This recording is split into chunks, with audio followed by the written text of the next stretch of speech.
कसं आहे 100 पैकी ना 90 लोकांचा हाच प्रॉब्लेम आहे. प्रत्येकाला वाटतं की यार माझ्याकडे पैसा शिल्लकच राहत नाही. अरे शिल्लक राहणार कसा? त्याच्यावरती काम करणं पण बंधनकारक आहे ना. ते काम तर केलं पाहिजे त्याच्यावरती. म्हणजे काय की माझा खर्च कमी केला पाहिजे. आता खर्च कमी करायचा म्हणजे नेमकं काय करायचं? सगळ्यात पहिल्यांदा म्हणजे ज्या वेळेस तुम्ही एखादी खरेदी करायची इच्छा जागृत होते म्हणजे इमोशनल लेवलला जाता त्यावेळेस त्या निर्णयापासून एक 5, 10, 15 मिनिटं बाजूला जावा.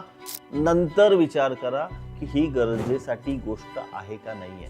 आणि जीवनामध्ये आपले जेव्हा इमोशन्स वरती जातात ना त्या बौद्धिक पातळी कमी होते. Wien emotions go up intelligence go down. आणि इमोशनल घेतलेला निर्णय हा 99% चुकीचा असतो. त्यामुळे निर्णय डिफर करणं हे खूप महत्त्वाचं. डिफर केला तर कदाचित पुढच्या महिन्यापासून उद्यापासून तुमचे 25-30% पैसे वाचतील.